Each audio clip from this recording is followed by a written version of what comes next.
Hello, welcome to Jazz After Dark. How you doing tonight? This is our laid-back show here where we just kind of hang out, have a drink, and I teach you some things that you might have not have known. Today we're going to be talking about 4 things that we're actually talking to clients about so far in 2025 to give you kind of an inside scoop here for things like this. I'm not trying to hide anything, just, hey, what questions are people asking? We will be trying, I've had this before. So today we're trying Yellowstone Select Kentucky, caramel, dried cherry, I'll give you that, orange zest, peanut. I didn't actually know that. If you didn't know, this is Flaviar. We don't really get anything for it, but they send us these little sample testers so you can see if you like something before you buy it. I've actually had Yellowstone. I did like it. I don't know why I don't go back to it, but I do believe it was good. It's good. Yeah, I mean, it's everything you think. When you think Yellowstone, that manly kind of flavor there. The dried cherry sticks out to me a lot more than I think this card would indicate, but nothing wrong with that. All right, what are we talking about? No, it's not edited. 4 things that we're talking to clients about here. Really important, actually. So I'm going to try to expand on some of these. The first thing we're talking about is these stinking catch-up changes. You know how when you're over the age of 50, you can catch up. You could put in a little extra money to usually your 401k plan, the IRAs, etc.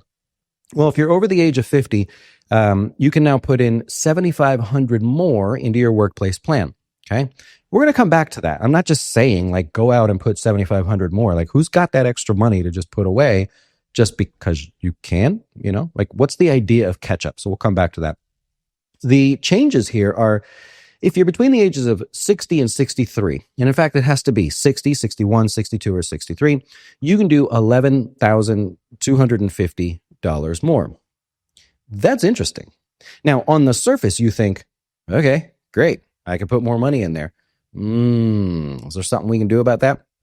I also want to point out in the simple IRA, lots of changes there. The simple IRA, if you're over the age of 50, you could do $3,500 or more there. Simple IRAs were really popular for a while, so I know a lot of people still have them. Couple other changes here. If you have fewer than 25 employees, then the catch-up for the simple IRA is $3,850. Right? So if you're again, you got to have fewer than 25 employees. What happens if you have 26 employees or 50 employees or 100 employees? You can do the larger catch-up, but only if you do a 4% match, which used to be 3%, in those accounts. Right? So a little change there if you're willing to increase a little bit there. Stick with the simple for a second. They also have that super catch-up. So the 60, 61, 62, 63 people, they've got that catch up. It's $5,250. Used to be either $3,500 or $3,850. Just some variables there. Change that. So between your workplace plan, if you're over the age of 50 and or you're 60 to 63, we've got some different catch up plan amounts there. Simple IRAs, depending on how many people you work for or work for you, and how old you are, also changes in catch up. So, we didn't have that before, that super catch up. So just trying to keep everybody updated on that. That question's come up a lot for our 60 to 63 year olds. Hey, if I can put more away, should I? And what's the advantage there? So that's number 1. Number 2, we've been talking about tax law changes a lot. I think everybody is. It's especially interesting this time because the odds of tax law changes are much higher when we have one party control, which we currently have. Add to that the individual specs of the Trump tax cuts expire this year. Well, they're supposed to, right? We'll see what happens there. So we have to start planning for changes. There is a very high probability that tax laws do not stay the same as they are right now. So we want to be ahead of that one. And we get a lot of questions on that one because people are, well, what do I do? Do I bother with conversions now? Do I bother increasing my contributions? Should I change my investment strategy? So those things are coming up. The third thing, it is very likely that there will be more Roth opportunities coming our way. Think about it. When the government, especially a one-sided government at this point, when they work out tax plans, well, a lot of times that comes at a cost. And when it comes at a cost, the Congress loves to come to the Roth and manipulate that. It's because it means immediate revenue for them. You're putting after-tax dollars away. So it may cause you to put more after-tax dollars away, which will support some of the cuts that maybe they're giving to the middle class or maybe businesses, whatever they decide there. So we now have Roth SEPs and Roth Simples, right? That was part of the Secure Act changes there. So, that's something there. So let's look for some changes in the Roth world. Very likely we're going to see some stuff there. In the Roth world, by the way, high income earners having that mandatory catch up, that takes effect in 2026. So we're watching that just to see what is the guidance on that, right? Remember how this works is Congress comes up with these great ideas, and then it usually takes a while for the IRS to say, yeah, but how do we implement that? Like, what is the exact rule here? And so we usually get guidance from the IRS. I'm expecting to see some more on that one there. Also, you have the Roth 401k matching now, right? So on the Roth side, there's actually a lot going on, and we've had a really sort of a great group of clients that keep asking these questions about, well, what does that mean for me? So number 3 is the Roth opportunities that are in place, will be taking effect, and likely to come along. Something we got to look at. And you should be asking your advisor about that, planner, whoever you're working with. If you're not working with anybody, the little sign there at the bottom tells you exactly where to go. The final and fourth thing we're talking about is the Secure Act and Secure Act 2.0 strategies. Remember, those all came into effect over the last couple of years as far as being a new law. However, a lot of things didn't get implemented until 24, 25, and now going into 26 there. So one great example was this inherited IRA RMD rule.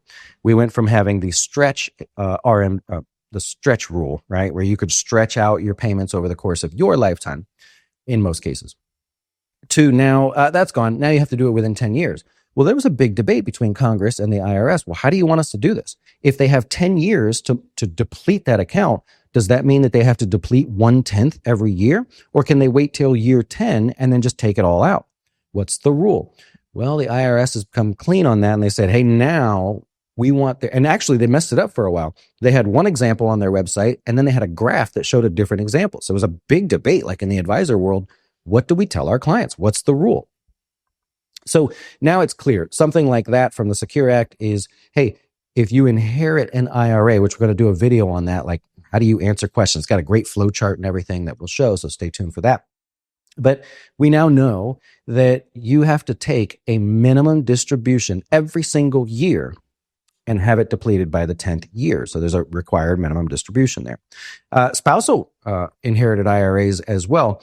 Those rules have become active as well. So all that fine print inside the Secure Act and Secure Act 2.0 starting to become clear. One thing that's not clear, just sort of talking off the cuff here, is the rule now that a child or now an adult can roll the remaining balance of their 529 into a Roth IRA. There's limits and a maximum amount and everything. I think it's $35,000, but it's not clear how that could actually go. So it's not really happening yet. So we expect to see a lot of changes or a lot of guidance on that from the IRS, and we'll make videos about that as well.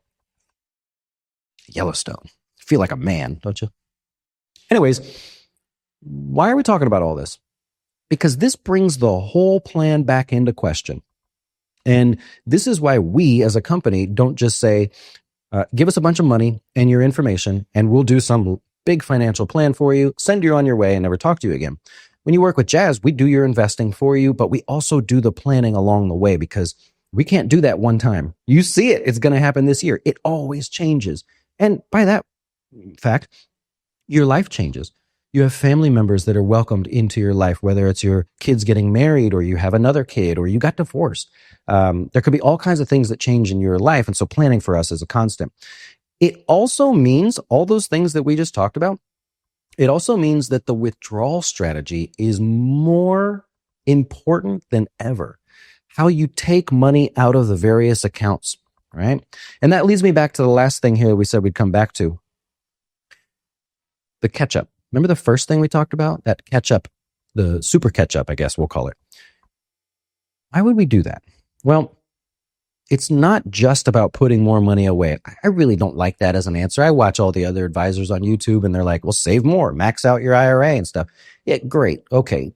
Thank you for that. It's like basic information. Okay. Well, what if, as we're contributing money, and if we're allowed to contribute more, would that put us in a different tax bracket now? which means we'd pay less tax by actually catching up instead of just saying catch up.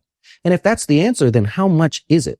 So even though you can say, I'm 61 years old, I can put $11,250 more. Do I need to put all that in there? What if all I need to do is put $6,221 and that actually saves me $1,200 in taxes this year by actually catching up? See what I'm saying? Like, so there has to be multiple levels to this. Otherwise, this sort of generic advice, you could get that from anywhere. So I like the idea of focusing more on that. And Chris here, you've maybe seen him in some videos.